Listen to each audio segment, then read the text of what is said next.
Hello student. Last class में हमने ये पढ़ा था कि क्लास 10th का जो फर्स्ट चैप्टर है ये रियल नंबर, उसमें क्या क्या सेगमेंट आते हैं और किस पे क्वेश्चन बनते हैं।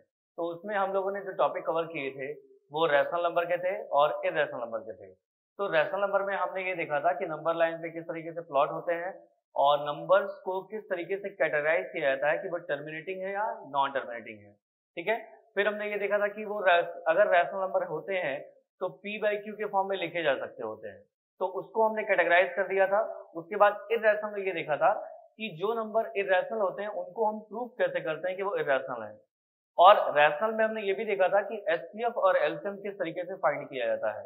एलसीएम और एचसीएफ निकालने का एक मैंने फॉर्मूला भी बताया था आपको, और उसके बीच में एलसीएम और एचसीएफ का एक रिलेशन भी होता है, वो भी हमने देख लिया था।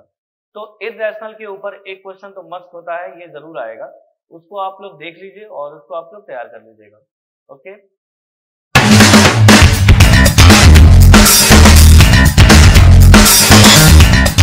Hello students, welcome to our platform basic world and I hope आप लोग बहुत अच्छे से पढ़ाई कर रहे होंगे और अपनी बोर्ड की तैयारी कर रहे होंगे। तो आप लोग के लिए आज मैं एक न्यू सेगमेंट लाया हूँ क्लास 10th का सेकेंड चैप्टर, जिसका नाम है पॉलिनोमियल्स। रियल नंबर में हमने सब कुछ पढ़ लिया था, उसमें सारी प्रैक्टिस भी कर ली थी। तो पॉलिनोमियल में हम लोग को ये देखना है कि पॉलिनोमियल में क्या क्या चीजें और किस किस सेगमेंट के क्वेश्चन हमें मिलेंगे। तो बोर्ड एग्जाम में बेसिकली ये जो वीडियोस हैं वो सिर्फ और सिर्फ बोर्ड के बिहाफ पे बनाए जा रहे हैं, तो आप लोग के लिए बहुत ही हेल्पफुल होगा। बेसिकली आपको ये देखना है कि बोर्ड एग्जाम में किस टाइप के क्वेश्चन और किस किस सेगमेंट से आते हैं, ये हमको तैयार करना है। तो सबसे पहले पॉलिनोमियल पे आते हैं। देखिए, पॉलिनोमियल जो होती है वो एक तरह की एक ऐसा कलेक्शन होता है नंबर्स का जिसमें हम दो टाइप के नंबर्स को पढ़ते हैं। पहला नंबर कांस्टेंट होता है। कांस्टेंट्स क्या होते हैं? कांस्टेंट्स वो नंबर्स होते हैं जिनकी वैल्यू कभी भी क्वेश्चन टू क्वेश्चन चेंज नहीं होती है। मतलब ये है कि अगर आपको क्वेश्चन देखना है या फिर आपको अगर क्वेश्चन में कुछ सॉल्व करना है तो ऐसे वैल्यूज जिनकी वैल्यू चेंज नहीं हो रही है, मतलब उन नंबर्स को अगर आपने ले लिया है तो उनकी value through out the question same रहेगी, या फिर किसी भी क्वेश्चन में उनकी वैल्यूज हमेशा सेम रहने वाली है। तो अगर उनकी वैल्यू सेम रहती है तो उनको बोला जाता है कांस्टेंट। कांस्टेंट की वैल्यू कभी भी चेंज नहीं होती है। जैसे कि इसका एग्जांपल अगर लिया जाए तो -5 is a constant number. I think आप लोग को पता होगा कि -5 का मतलब क्या है। ये एक इंटीजर है जो कि निगेटिव में है। तो -5 अगर कहीं भी लिखा है तो इसका मतलब 5 जो है वो निगेटिव में लिखा गया है। तो इसकी value question to question change नहीं होती है। अगर आपके पास 5 रुपीज हैं तो 5 का 5 ही रुपीज रहेगा, 6 नहीं हो जाएगा। और अगर 5 रुपीज है तो 4 भी नहीं हो सकता। तो इसका मतलब ये कि कांस्टेंट वैल्यू होती है, ये कभी भी चेंज नहीं होती है। इसको हम अज्यूम नहीं कर सकते कि 5 होगा, ये 5 ही है। इसका मतलब ये है कि जो भी कांस्टेंट वैल्यू होती है वो सब के सब नंबर्स होते हैं जो वेरिएबल जो आपके नंबर लाइन पे प्लॉट किए जाते हैं। तो नंबर लाइन पे जो प्लॉट किए जाते हैं वही सब आपके कांस्टेंट हो गए। फिर आता है वेरिएबल्स। तो वेरिएबल्स में आपको ये देखना है कि वेरिएबल होते क्या हैं। देखिए, वेरिएबल जो होता है, वेरिएबल एक ऐसा क्वांटिटी होता है जिसको हम अज्यूम करके थोड़े समय के लिए मान लेते हैं। जैसे मान लीजिए x, तो x is a variable because its value changes through question to question. जैसे किसी क्वेश्चन में x की वैल्यू -5 आ गई, किसी और क्वेश्चन में x की वैल्यू 2 आ गई, किसी और क्वेश्चन में x की वैल्यू 3 आ गई। तो आपने x ही लिया था, x तो एक ही वेरिएबल है, लेकिन उसकी वैल्यूज क्या हो रही है, चेंज हो रही है। तो इसलिए आप कह सकते हैं कि ये वेरिएबल्स होते हैं। तो जनरली जो अल्फाबेटिक्स होते हैं, अल्फाबेटिक मतलब ये है कि इंग्लिश अल्फाबेट में जो 26 लेटर्स होती हैं, 26 लेटर A to Z, उनमें से आप कुछ भी एज ए वेरिएबल मान सकते हैं। तो वेरिएबल जो होता है या तो ABCD ले लीजिए या तो XYZ ले लीजिए, इसमें से कुछ भी आप ले सकते हैं एज ए वेरिएबल। ठीक है।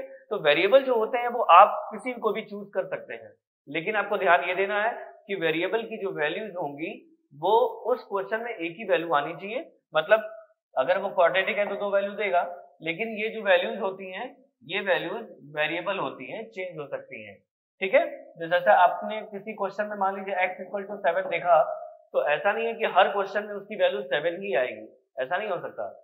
तो कांस्टेंट्स और वेरिएबल्स इन दोनों का जो कॉम्बिनेशन होता है, कॉम्बिनेशन का मतलब क्या होता है इनको हम मल्टीप्लिकेशन और एडिशन और सब्ट्रैक्शन और डिवीजन इन सारे ऑपरेशन के साथ एक सीरीज में लिखते हैं और वो जो एक्सप्रेशन बनती है वही कहलाती है पॉलिनोमियल। मतलब ये है कि एक अलजेब्रिक एक्सप्रेशन होता है जिसमें कांस्टेंट्स और वेरिएबल्स को मिक्स करके लिखा जाता है। मिक्स करने का मतलब ये है कि कांस्टेंट्स और वेरिएबल्स को मल्टीप्लाई या डिवाइड के फॉर्म में, एडिशन या सब्ट्रैक्शन के फॉर्म में लिखा जाता है। तो जब हम ऐसे फॉर्म में लिखते हैं तो वो पॉलिनोमियल कहलाता है। तो पॉलिनोमियल का जो बेसिक या स्टैंडर्ड जो हमारा नोटेशन होता है वो इस तरीके का होता है, px equal to a x की पावर n प्लस ये a0 होगा, a1 x की पावर n माइनस 1, फिर a2 x की पावर n माइनस 2। इस तरीके से ये आगे बढ़ता जाएगा और इनफाइनाइट तक जाएगा। तो बेसिकली आपको ये पता होना चाहिए कि व्हाट आर द पॉलिनोमियल्स। तो देखिए, सबसे पहले आपको पॉलिनोमियल के बारे में ये पता होना चाहिए कि हम किसको पॉलिनोमियल बोल रहे हैं। तो पॉलिनोमियल तो हर नंबर को बोला जा सकता है, लेकिन उसको अगर हम स्टैंडर्ड फॉर्म में देखें तो पॉलिनोमियल का जो स्टैंडर्ड फॉर्म ये होता है कि उसमें कांस्टेंट्स और वेरिएबल्स दोनों होने चाहिए। कांस्टेंट्स और वेरिएबल्स को जब मिक्स के फॉर्म में लिखते हैं, मतलब देखिए ये कांस्टेंट है और ये वेरिएबल है, ये कांस्टेंट है और ये वेरिएबल है, इन सबको मल्टीप्लिकेशन और प्लस के साथ में लिखा गया है, तब हम इसको बोलते हैं पॉलिनोमियल। ठीक है, आई थिंक आपको समझ में आ गया होगा। देखिए, तो पॉलिनोमियल जब आपने जान लिया कि क्या होता है तो उसके बारे में आपको पता होना चाहिए कि कितने टाइप के होते हैं। तो क्लास 9th में आपको बहुत ही अच्छे ढंग से पढ़ाया जाता है कि पॉलिनोमियल के दो सेगमेंट होते हैं, according to degree and according to terms. देखिए, टर्म्स का मतलब ये है कि उसमें कितने टर्म्स होंगे, first term, second term, third term. मतलब अगर केवल एक टर्म होगा तो उसको हम बोलेंगे मोनोमियल, अगर दो टर्म होंगे तो बाइनोमियल, फिर ट्राइनोमियल। तो इस तरीके से उसको बढ़ाया जाता है। लेकिन हमको यहाँ पे टर्म्स वाइज नहीं पढ़ना है, हमें यहाँ पे उसके पावर के बारे में पढ़ना है, उसकी डिग्री के बारे में पढ़ना है। तो पहले तो आपको ये पता होना चाहिए कि उसकी डिग्री क्या कहलाती है। डिग्री का मतलब होता है कि किसी भी पॉलिनोमियल के ऊपर जो मैक्सिमम डिग्री होती है, मैक्सिमम पावर होता है या मैक्सिमम जो एक्सपोनेंट होता है, वही उसकी डिग्री कहलाता है। डिग्री का मतलब हो गया कि किसी भी पॉलिनोमियल के ऊपर जो मैक्सिमम पावर होती है वो कहलाती है उसकी डिग्री। क्लियर? तो degree is the maximum power on the variable in any polynomial. किसी भी वेरिएबल के ऊपर जो मैक्सिमम पावर होगी वही कहलाता है उसकी डिग्री। ठीक है, तो इसका एक एग्जांपल ले लेते हैं। जैसे मान लीजिए x की पावर 4 प्लस 5x की पावर 5 प्लस 7x की पावर 3। अब इसमें हम देखें तो ये एक पॉलिनोमियल है। क्यों है? क्योंकि यहाँ पे देखिए पॉलिनोमियल में x भी है, मतलब वेरिएबल है, और ये जो 5 और 7 लिखा हुआ है ये कॉन्स्टेंट्स है। तो कॉन्स्टेंट्स और वेरिएबल्स का मिक्स पॉलिनोमियल कहलाता है। उसके बाद हम देखें तो इसकी डिग्री 4 है, इसकी डिग्री 5 है, इसकी डिग्री 3 है। तो मैक्सिमम जो इसकी पावर है वो कौन सी है? 5। तो इसकी डिग्री कितनी हो गई? Degree equal to 5। तो किसी भी पॉलिनोमियल के पास जो मैक्सिमम पावर होती है उसी को हम बोलते हैं डिग्री। क्लियर? अब इसी डिग्री के अकॉर्डिंग हमने अपने पॉलिनोमियल को अलग अलग सेगमेंट में डिवाइड करते हैं, मतलब उसके टाइप्स को अलग अलग सेगमेंट में डिवाइड किया जाता है। तो पहला होता है लीनियर। लीनियर में हम ये पढ़ते हैं कि जो पॉलिनोमियल होता है उसकी डिग्री 1 होनी चाहिए। 1 होने का मतलब क्या है कि उसके पास जो भी वेरिएबल हैं उसके पावर में केवल और केवल 1 होना चाहिए, लाइक दिस। तो 3x प्लस 1 हो गया, या फिर ax प्लस b हो गया, या 2x माइनस 3 हो गया। ये सब के सब क्या हैं? ये सब के सब हैं लीनियर पॉलिनोमियल। क्यों? क्योंकि लीनियर पॉलिनोमियल वो पॉलिनोमियल होते हैं जिनके वेरिएबल का डिग्री 1 होता है, या फिर ये कहें कि मैक्सिमम पावर 1 होनी चाहिए। उसके बाद सबसे पहले हम देखेंगे कि क्वाड्रेटिक पॉलिनोमियल क्या होता है। क्वाड्रेटिक में क्या होता है कि देखिए, आपको ये पता होना चाहिए कि क्वाड्रेटिक का मतलब क्या होता है। क्वाड्रेटिक का मतलब होता है 2, और 2 का मतलब है कि ऐसा पॉलिनोमियल जिसकी डिग्री 2 हो। तो इसका जो स्टैंडर्ड इक्वेशन होता है वो होता है ax square plus bx plus c। ये है क्वाड्रेटिक पॉलिनोमियल का स्टैंडर्ड इक्वेशन। तो सबसे पहले आपको ये पता होना चाहिए कि इसको कहाँ से लिखा गया, कैसे लिखा गया। तो देखिए, सबसे पहले तो ये है कि पॉलिनोमियल चाहे वो किसी भी टाइप का हो, जो वेरिएबल की डिग्री है वो डिक्रीजिंग ऑर्डर में होनी चाहिए। सबसे पहले मैक्सिमम पावर, फिर उसके बाद उससे डिक्रीज, फिर उसके बाद उसके डिक्रीज। तो यहाँ पे देखिए पावर 2 है, उसके बाद 1 हो गया, उसके बाद 0, खत्म। तो ए बी सी यहाँ पे क्या है, कॉन्स्टेंट्स है, और x इज द वेरिएबल। तो मान लीजिए आपका ऐसा कहीं लिखा हुआ है 3y² माइनस 3, ये भी एक क्वाड्रेटिक पॉलिनोमियल है। क्यों है? क्योंकि इसकी जो मैक्सिमम पावर है वेरिएबल के ऊपर वो 2 है। तो अगर पावर 2 होती है तो उसको हम क्वाड्रेटिक पॉलिनोमियल बोल सकते हैं। क्लियर? तो क्वाड्रेटिक पॉलिनोमियल वो होते हैं जिनकी डिग्री होती है 2। क्लियर? नेक्स्ट आता है क्यूबिक पॉलिनोमियल। क्यूबिक पॉलिनोमियल वो होते हैं जिनकी मैक्सिमम पावर 3 होगी वेरिएबल्स पे। तो इसको लिख सकते हैं इस तरीके से 3t³ प्लस 2t² प्लस 7 या 5m³ प्लस 3। ये दोनों ही के दोनों क्यूबिक पॉलिनोमियल कहलाएंगे। देखिए हमेशा ऐसा नहीं होता है कि सारे के सारे टर्म्स अवेलेबल हो, कुछ टर्म्स उसमें लेफ्ट भी कर सकते हैं, गायब हो जाएंगे। तो अगर आपको 3 पावर दिखाई दे रही है, मैक्सिमम पावर अगर 3 है उस पॉलिनोमियल में, तो वो क्यूबिक पॉलिनोमियल ही कहलाएगा। ठीक है, जैसे कि ये और ये है। क्लियर? नेक्स्ट आता है बाई क्वाड्रेटिक।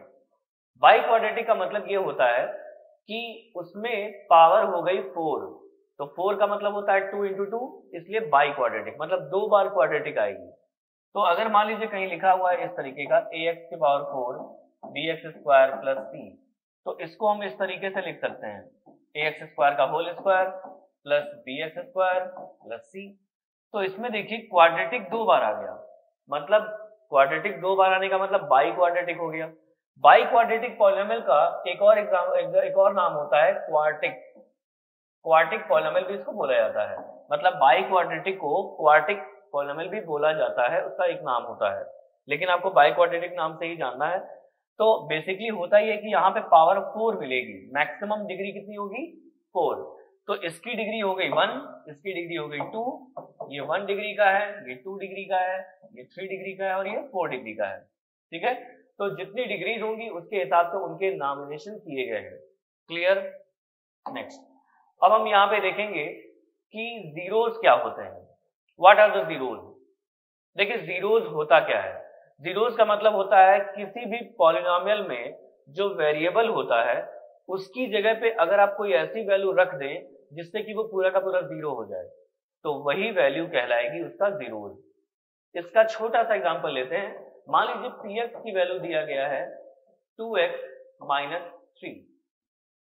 अब आपको ये सोचना है कि x की वैल्यू क्या रखी जाए, यहाँ पे x की जगह पे ऐसी कौन सी वैल्यू रखी जाए जिससे कि ये पूरा का पूरा 0 हो जाए। तो मान लीजिए कि आपने x की value let x equal to 3/2 ले लिया, मान लीजिए। तो x की वैल्यू अगर 3/2 रखेंगे तो क्या आएगा 2 × 3/2 माइनस 3, 2 से 2 कैंसिल, 3 माइनस 3 इक्वल टू 0। तो इसका मतलब क्या है, x equal to 3/2 is the zeros of the this polynomial. तो क्लियर बात ये होती है कि किसी भी पॉलिनोमियल में अगर आपने x की जगह पे कोई वैल्यू रखा और वो हो गया पूरा का पूरा 0 कटने के बाद, तो वो जो वैल्यू आपने रखा था वही उसका जीरोस कहलाता है।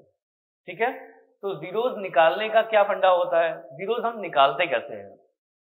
तो देखिए जीरोस निकालने का एक तरीका होता है। अगर आपको ये नहीं पता है कि यहाँ पे कौन सी वैल्यू लेनी है, तो आप सबसे पहले px इक्वल टू 0 कर दीजिए। अगर हम px को 0 के इक्वल करेंगे तो यहाँ पे हम लिखेंगे 2x माइनस 3 इक्वल टू 0। तो यहाँ से x की वैल्यू क्या आ जाएगी 3/2। तो हमने 0 रख के उसको x निकाला, मतलब हमने पहले ही मान लिया कि वो 0 हो चुका है, उसके बाद x निकाला, तो जो x की वैल्यू आएगी वही उसकी जीरोस कहलाएगी। ठीक है, मतलब अगर आपको जीरोस निकालना है तो आपको ज्यादा कैलकुलेशन नहीं करनी है, आपको सिर्फ क्या करना है px को 0 के इक्वल करना है और x की वैल्यू फाइंड कर लेनी है। जो x की वैल्यू आएगी वही उसका जीरोस कहला जाएगा। क्लियर हो गई बात? तो मान लीजिए ये तो हमारा लीनियर था, क्योंकि लीनियर पॉलिनोमियल में आसान होता है फाइंड करना। लेकिन अगर मान लीजिए कोई क्वाड्रेटिक पॉलिनोमियल दी होगी, क्वाड्रेटिक का मतलब ये है कि अगर ax² plus bx plus c दिया होगा, तब इसका जीरोस कैसे निकालेंगे? तो जीरोस निकालने के लिए क्वाड्रेटिक में आपको कुछ थ्योरम्स, कुछ तरीके बताए जाते हैं जो कि क्लास 9th में आपने सीखा है। या तो आप फैक्टराइजेशन करिए जिसको बोलते हैं स्प्लिटिंग, या तो आप उसमें कुछ कॉमन ले लीजिए, कॉमन लेके भी कर सकते हैं। अगर कॉमन होने लायक होता है तो हम कॉमन भी लेते हैं, लेकिन अगर जनरली आपको देखा जाए तो क्वाड्रेटिक में आपको क्या करना है, क्वाड्रेटिक में सबसे पहले आपको क्या करना है, यहाँ पे करना है स्प्लिटिंग। स्प्लिटिंग का मतलब क्या होता है कि आपको a और c को मल्टीप्लाई करना होता है, उसके बाद जो मल्टीप्लाई करने के बाद आएगा मतलब a इंटू सी आएगा, फिर इसमें आपको कुछ ऐसा दो नंबर का सेट बनाना है जिसको ऐड करने पे या फिर सब्ट्रैक्ट करने पे बीच वाला मिल जाए, ठीक है। उसके बाद हम उसके दो पार्ट कर देते हैं और कॉमन लेके सॉल्व कर लेते हैं। तो splitting method is the best method to solve the quadratic polynomial. Okay, चलिए आगे बढ़ते हैं। नेक्स्ट आता है क्वाड्रेटिक पॉलीनोमियल। तो क्वाड्रेटिक पॉलीनोमियल का मतलब क्या होता है, सीधी बात यह है कि क्वाड्रेटिक पॉलीनोमियल वो होता है जिसकी डिग्री होती है 2, ठीक है। देखिए स्टूडेंट्स, आपको पता होना चाहिए कि किस पॉलीनोमियल की कितनी डिग्री होती है, क्योंकि जितनी डिग्री उतने ही जीरोज, ये आप हमेशा याद रखिएगा। जितनी डिग्री होती है उतने ही जीरोज भी होते हैं, ये आप लोग को याद रखना है क्योंकि ये बहुत इंपॉर्टेंट फंडा है, बहुत इंपॉर्टेंट टॉपिक है। अगर आपको ये पता चल गया कि किसी भी पॉलीनोमियल की कितनी डिग्रीज हैं, तो ये भी जान लीजिए कि उतने ही उसके सोल्यूशन भी होंगे, उतने ही उसके जीरोज भी होंगे। तो जैसे क्वाड्रेटिक पॉलीनोमियल का 2 डिग्री होता है, तो इसका मतलब इसके पास 2 जीरोज भी होंगे। तो जीरोज जो होते हैं उनको हम मान लेते हैं, let zeros are alpha and beta. मतलब ये है कि इसके जो 2 जीरोज होंगे उनको हम अल्फा और बीटा मान लेंगे, ठीक है। मैंने आपको पहले ही बता दिया कि आपको क्या करना है, स्प्लिटिंग मेथड लगाना है। स्प्लिटिंग मेथड लगाने के बाद आपको अल्फा बीटा की वैल्यू मिलेगी, मतलब x की 2 वैल्यूज मिलेगी। तो जो x की 2 वैल्यूज मिलती है वो अल्फा और बीटा होता है। तो आपको यहाँ पे सम ऑफ जीरोज निकालने के लिए बोला जाएगा, ठीक है। सम ऑफ जीरोज का क्या मतलब होता है, सम ऑफ जीरोज का मतलब ये है कि जब आपने अल्फा और बीटा निकाल लिया, उसके जीरोज निकाल लिए, तो उसको सम करके कितना आएगा ये आपसे पूछा जाएगा, ठीक है। तो अल्फा प्लस बीटा की वैल्यू निकालने के लिए आपको क्या करना होता है, देखिए इसका फॉर्मूला होता है -b/a। ये उसका फॉर्मूला होता है, मतलब किस चीज का फॉर्मूला है, सम ऑफ द जीरोज का।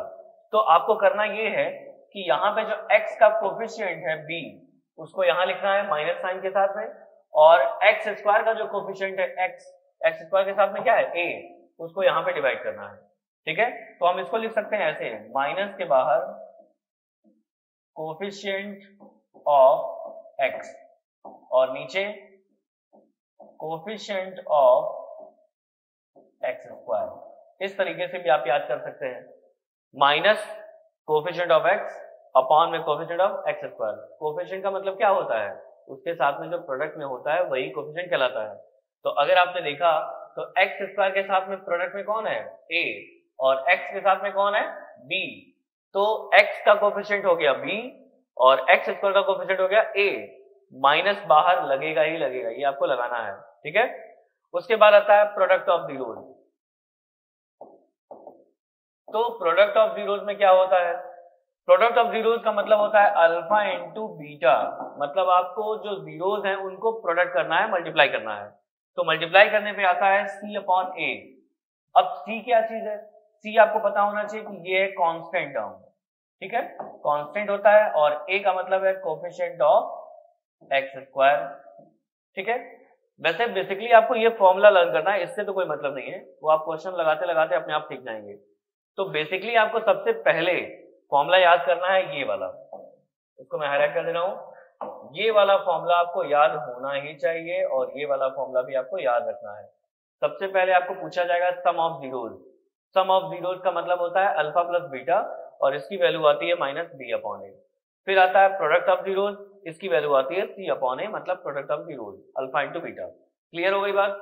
तो सबसे पहले आपको जो क्वेश्चन दिया जाएगा, अगर आपके 2 मार्क्स में क्वेश्चन आते हैं तो इसी बिहाफ पे आते हैं। तो इसमें जो सबसे पहला टाइप का क्वेश्चन बनता है वो ये है कि यहाँ पे आपको एक पॉलीनोमियल दिया जाएगा और कहेगा कि इसके जीरोस फाइंड करिए। जीरोस फाइंड करने के बाद ये कहेगा कि रिलेशन को वेरीफाई करिए।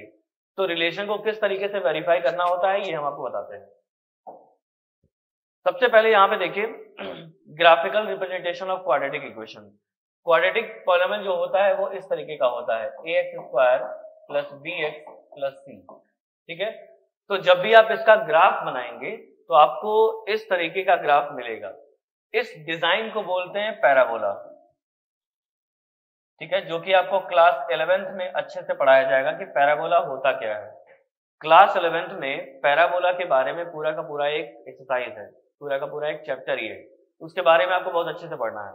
लेकिन यहाँ पे आपको पैराबोला की डिजाइन मिली हुई है, तो आपको ये पता होना चाहिए कि पैराबोला जो है वो किस डिजाइन पे काम करता है और उसकी डिजाइन कैसी होती है और उसकी इक्वेशन क्या होती है। तो सबसे पहले आप ये जानिए कि जो क्वाड्रेटिक पॉलिनॉमियल होता है ये वाला ax² plus bx plus c, मतलब कोई भी इक्वेशन या कोई भी पॉलिनॉमियल अगर इस टाइप का है, क्वाड्रेटिक टाइप का है, तो वो जब ग्राफिकली लिखा जाएगा, ग्राफिकली रिप्रेजेंट किया जाएगा, तो उसका ग्राफ ऐसा ही बनेगा। ठीक है, तो उसके ग्राफ से आपको पता कैसे चलेगा कि उसके नंबर ऑफ सॉल्यूशन क्या हैं और कौन कौन से हैं, ये आपको पता होना चाहिए। तो सबसे पहले देखिए इस वाले ग्राफ को, पहले वाले ग्राफ को देखिए।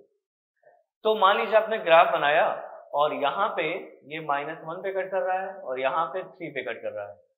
ठीक है, तो अगर आपका कोई भी ग्राफ एक्स एक्सिस को 2 पॉइंट पे कट कर रहा है, कहाँ पे कट कर रहा है? 2 पॉइंट पे, तो आप बोलेंगे कि उसके जीरोस कितने हैं? 2। इसके जीरोस कितने हो गए? 2। अब जीरोस हैं कौन कौन से? तो अल्फा की वैल्यू हो गई -1 और बीटा की वैल्यू हो गई 3। ये हो गया। मतलब ये है कि आपको x की वैल्यू से ही मतलब है ना, तो x की वैल्यू यही तो है, x एक्सिस पे जहां कट कर रहा है वही उसके जीरोस हैं। तो जब भी कोई ग्राफ आपको दिया जाएगा तो आपको ये याद रखना है कि अगर कोई पॉलिनॉमियल x एक्सिस को कट कर रहा है तो जितनी बार कट करेगा उतने उसके नंबर ऑफ सोल्यूशन होंगे, उतने उसके जीरोस होंगे। और जहां जहां कट करेगा, अगर आपने वो पॉइंट भी फाइंड कर लिया तो उसके अल्फा और बीटा की वैल्यू भी आ जाएगी। ठीक है, मतलब ये जो दोनों पॉइंट्स यहाँ दिख रहे हैं आपको, यही उसके जीरोस होते हैं। और जितनी बार कट करेगा उतने ज्यादा उसके सॉल्यूशंस होंगे, उतने ज्यादा उसके जीरोस होंगे। दूसरे ग्राफ में अगर आप देखें तो ये इस टाइप का बना हुआ है, लेकिन ये भी एक्स एक्सिस को कट कर रहा है। तो एक्स एक्सिस को जहां जहां कट कर रहा है वो ये है और ये है। मान लीजिए ये -2 है और ये 2 है, तो इसमें अल्फा की वैल्यू -2 हो गई और बीटा की वैल्यू 2 आ गई। इसके जीरोस का नंबर कितना है? नंबर ऑफ जीरोस कितने हो गए? 2, क्योंकि यहाँ पे 2 पॉइंट पे ये कट कर रहा है। क्लियर? नेक्स्ट, अब देखिए यहाँ पे ये जो पॉलिनॉमियल है या फिर ये जो ग्राफ है, ये एक्स एक्सिस को कहीं नहीं कट कर रहा है। देखिए कहीं भी कट नहीं कर रहा है, तो ये क्वाड्रेटिक होगा, लेकिन इसके सोल्यूशन नहीं मिल पाएंगे आपको। तो सोल्यूशन नहीं मिलेंगे तो लिखेंगे नो जीरोस या नो सोल्यूशन। ठीक है, क्योंकि हमने बताया है कि जब भी कोई क्वाड्रेटिक पॉलिनॉमियल या फिर उसका ग्राफ एक्स एक्सिस को कहीं कट करता है तो जितनी बार कट करेगा उतने उसके सोल्यूशन होंगे, उतने उसके जीरोस होंगे। लेकिन अगर कट ही नहीं कर रहा है तो उसके जीरोस ही नहीं मिलेंगे। ठीक है, इसमें आइए नेक्स्ट वाले में भी देखें, तो अगर कहीं भी कट नहीं कर रहा है तो इसके भी नो जीरोस, क्योंकि ये एक्स एक्सिस को कहीं कट नहीं कर रहा है तो नो जीरोस। ये आपको पता होना चाहिए, जितनी बार कट करेगा उतने उसके सोल्यूशन, और अगर कट नहीं कर रहा है तो उसका नो सोल्यूशन। यहाँ पे देखिए, अगर हम इसको ध्यान से देखें तो एक पॉइंट ये है, एक पॉइंट ये है और एक पॉइंट ये है। 1 2 3 डिफरेंट पॉइंट्स पे ये ग्राफ एक्स एक्सिस को कट कर रही है। तो इसलिए हम ये बोलेंगे कि इसके नंबर ऑफ जीरोस कितने हैं? नंबर ऑफ जीरोस हो गए 3। अगर आपको ये पता चल जाए कि ये कहाँ कहाँ कट कर रहे हैं तो अल्फा बीटा गामा 0 मिल जाएगा, मतलब क्यूबिक पॉलिनॉमियल का आपको जीरोस में मिल जाएगा। क्लियर? इस वाले ग्राफ में देखिए, इस वाले ग्राफ में ये जो पूरा का पूरा पॉलिनॉमियल का ग्राफ है, ये इस लाइन को 2 पॉइंट पे कट कर रही है, मतलब एक्स एक्सिस को 2 पॉइंट पे कट कर रहा है। तो इसके कितने सोल्यूशन हुए? नंबर ऑफ जीरोस हो गए 2। तो बेसिकली आपको ये ध्यान रखना है कि अगर कोई ग्राफ दिया जाए आपको किसी भी कर्व का, कोई भी कर्व अगर एक्स एक्सिस को कट कर रही है तभी उसका सोल्यूशन, तभी उसका जीरोस मिलेगा। जितनी बार कट करेगी उतने उसके जीरोस होंगे। अगर कट नहीं कर रही है तो नो जीरोस। और अगर आपने ये पॉइंट फाइंड कर लिया कि कहाँ कहाँ कट हो रहा है तो अल्फा बीटा गामा भी आ गया, मतलब उसके जीरोस की वैल्यूज भी आ गई। क्लियर? चलिए आगे बढ़ते हैं। इसमें देखिए इसमें यहाँ पे एक पॉइंट पे कट कर रहा है और ये फिर इनफाइनाइट तक चला गया पैरेलल में, तो इसका एक सोल्यूशन होगा, मतलब नंबर ऑफ जीरोज 1, और यहाँ भी एक पॉइंट पे कट हो रहा है तो जीरोज 1। क्लियर? चलिए देखिए यहाँ पे एक एग्जांपल दिया हुआ है, तो पॉलिनोमियल में जितना हमने पढ़ा है उसके बिहाफ पे मैंने यहाँ पे एग्जांपल लिखा हुआ है 6x² माइनस x माइनस 2, कह रहा है find zeros and verify the relation. सबसे पहले हमको जीरोज फाइंड करना है, तो जीरोज कैसे फाइंड करेंगे? देखिए मैंने बताया आपको स्प्लिटिंग मेथड। स्प्लिटिंग मेथड जो होती है वो बहुत ही सिंपल होती है। आपको क्या करना है, इसको और इसको एक साथ लिख लेना है प्रोडक्ट के फॉर्म में। मैं जो बता रहा हूँ तरीका वो आपको हमेशा काम आएगा, क्योंकि आपको ये जो चीज है ये हमेशा यूज करनी है। तो सबसे पहले ये जो x² का कोफिशिएंट होता है और ये जो कांस्टेंट टर्म होता है, उन दोनों को आपको प्रोडक्ट के फॉर्म में लिख लेना है। तो आपने लिख लिया, अब इसको हम ब्रेक करेंगे, तो ये लिखेंगे 2 × 3 और इंटू में -2। एक बात हमेशा ध्यान रखिएगा कि अगर यहाँ पे माइनस होता है तो जो बीच वाला टर्म होता है वो हमेशा सब्ट्रैक्ट करके आता है, और अगर यहाँ प्लस होता है तो बीच वाला जो टर्म होता है वो हमेशा ऐड करके आता है। तो अगर यहाँ माइनस लगा हुआ है तो यहाँ बीच वाला जो टर्म होगा वो सब्ट्रैक्ट करके आएगा। तो हम एक बड़ी वैल्यू एक छोटी वैल्यू लेंगे, तो अगर 2 और 2 एक साथ ले लें तो -4 हो जाएगा और दूसरा बनेगा 3। अगर हम -4 और 3 दोनों, एक नेगेटिव एक पॉजिटिव है, तो सब्ट्रैक्ट होगा। अगर हम ऐड करेंगे तो ये सब्ट्रैक्शन के थ्रू देगा -1, और हमको यहाँ पे क्या चाहिए, -1 चाहिए, तो आ जाएगा। तो इसका मतलब ये है कि हमारा जो सोल्यूशन बन रहा है, दो सोल्यूशन, वो -4 और 3 बन रहा है। तो हम यहाँ पे लिखेंगे 6x² minus 4x plus 3x minus 2। अगर हम दोनों में देखें, इसमें और इसमें, तो ध्यान से देखें तो हमको 2x कॉमन मिलने वाला है। तो 2x 3x minus 1, 3x minus 2, sorry 3 और 2 बचेगा, और यहाँ पे हम 1 कॉमन ले सकते हैं तो 3x माइनस 2 बचेगा। अगर हम 3x माइनस 2 पूरे में से कॉमन ले लें तो हमें मिलेगा 2x प्लस 1। तो ये तो आया px की वैल्यू। अब हम एक एक करके दोनों वैल्यूज को, दोनों ब्रैकेट्स को 0 के इक्वल करते हैं और x की वैल्यू फाइंड करते हैं। तो अगर हम 3x माइनस 2 को 0 के इक्वल करेंगे तो x की वैल्यू 2/3 आएगी, और अगर हम 2x प्लस 1 को 0 के इक्वल करेंगे तो x की वैल्यू -1/2 आएगी। तो जो वैल्यूज आती हैं उसको ध्यान से देखिए, ये वाली जो वैल्यूज आई है पहले ब्रैकेट से आई है, मतलब ये है कि जो पहला वाला ब्रैकेट था आपने उसको सॉल्व किया तो x की वैल्यू आई 2/3। लेकिन कैसे सॉल्व किया, 0 को इक्वेट करके, मतलब उस ब्रैकेट को आप 0 के इक्वल रखेंगे, उसके बाद x की वैल्यू निकलेगी। और ये जो सेकंड ब्रैकेट है 2x प्लस 1, उसको भी 0 के इक्वल करेंगे तो x की दूसरी वैल्यू निकलेगी। तो बेसिकली जो दो वैल्यूज आती हैं उसमें से आप अल्फा और बीटा किसी को भी मान सकते हैं। तो मान लीजिए कि ये जो पहली वाली वैल्यू है वो अल्फा है और दूसरी वाली वैल्यू बीटा है। वैसे तो आपकी आजादी है, आप इसको भी अल्फा और इसको भी बीटा मान सकते हैं, उसमें कोई प्रॉब्लम नहीं है। अल्फा बीटा आप किसी को भी मान सकते हैं, लेकिन उसके बाद जो वेरिफिकेशन का पार्ट है उसमें आपको ज्यादा दिमाग लगाना पड़ेगा। वेरिफिकेशन करने के लिए आपको ये सोचना है कि अगर हम सम ऑफ द जीरोस निकाल रहे हैं तो वो अल्फा प्लस बीटा के बराबर आना ही चाहिए। तो वेरिफिकेशन में क्या करते हैं, सबसे पहले हम फॉर्मूला लिखते हैं। फॉर्मूला होता है alpha plus beta equal to -b/a। ठीक है, अब अल्फा की वैल्यू क्या आई है, देखिए अल्फा की वैल्यू आई है 2/3 और बीटा की वैल्यू आई है -1/2। और अगर हम इस इक्वेशन को, ये जो हमारा पॉलिनोमियल लिखा था, उसको हम ध्यान से देखें तो b की जगह पे है -1 और a की जगह पे है 6, ये हमने लिख लिया। उसके बाद हम इसको सॉल्व करेंगे तो ये आ गया 2/3 -1/2 और ये हो गया 1/6। तो अगर हम देखें तो एलसीएम आएगा 6, 3 2 जा 6, 2 2 जा 4, 2 3 जा 6, 3, 1/6, ये भी आ गया 1/6, ये भी आ गया 1/6। तो ये हो गया वेरीफाइड। वेरीफाइड का मतलब है अभी हमने सम ऑफ द जीरोस को वेरीफाई किया है, केवल सम ऑफ जीरोस को वेरीफाई किया है। तो जिस तरीके से सम ऑफ जीरोस को वेरीफाई किया है उसी तरीके से प्रोडक्ट को भी करेंगे। तो जो प्रोसेस यहाँ पे किया है उसको ध्यान से आपको देखना है, समझना है। सबसे पहले आपने क्या किया, alpha plus beta equal to -b/a। Alpha की वैल्यू जो भी आई थी वो यहाँ रखेंगे, बीटा की वैल्यू जो आई थी वो यहाँ रखेंगे, और b और a की वैल्यू यहाँ से निकाल के रख दिया जाएगा। जब हम सॉल्व करेंगे तो दोनों साइड की वैल्यूज इक्वल आनी चाहिए, अगर आती है तब आपका हो जाएगा वेरीफाई। क्लियर। नेक्स्ट में हम देखेंगे कि हमारा जो अल्फा इंटू बीटा है, मतलब प्रोडक्ट ऑफ जीरोज, वो होता है सी बाई ए। इसको भी हमें वेरीफाई करना है। तो अल्फा की वैल्यू आ गई है 2/3 और बीटा की वैल्यू आई है -1/2 और सी की वैल्यू है -2। ये देखिए ये सी है और ए की जगह पे है 6। क्लियर। तो हम इसको जब सॉल्व करेंगे तो हमें मिलेगा -1/3 और इसको जब सॉल्व करेंगे तो भी हमें मिलेगा -1/3। तो ये हो गया वेरीफाइड। ठीक है। तो इसमें जो सबसे बेसिक टाइप का जो क्वेश्चन है वो यही बनता है। आपको एक पॉलिनोमियल दिया जाएगा और वो कहेगा कि इसको पहले तो जीरोस निकालिए, उसके बाद जो जीरोस आएंगे उसके थ्रू इनको वेरीफाई भी करिए। तो वेरीफाई करने का पूरा प्रोसेस मैंने आपको दिखा दिया। Sum of zeros, product of zeros, दोनों का आपको वेरीफाई करना रहता है। क्लियर। चलिए आगे बढ़ते हैं। नेक्स्ट है formation of a quadratic polynomial.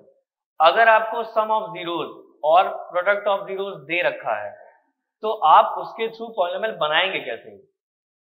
देखिए आपको पॉलिनोमियल अगर बनाना है तो पॉलिनोमियल बनाने का एक सिंपल सा एक इक्वेशन होता है, मतलब एक फॉर्मूला होता है, उसमें आपको वैल्यू पुट करनी है। लेकिन आपको ध्यान रखना है कि वैल्यूज पुट करते समय आपको किन किन चीजों को देखना है। सबसे पहले सम ऑफ जीरोस। देखिए ये फॉर्मूला है Px = k is any constant, इसके बारे में आपको नहीं सोचना है। x² minus sum of zeros into x plus product of zeros.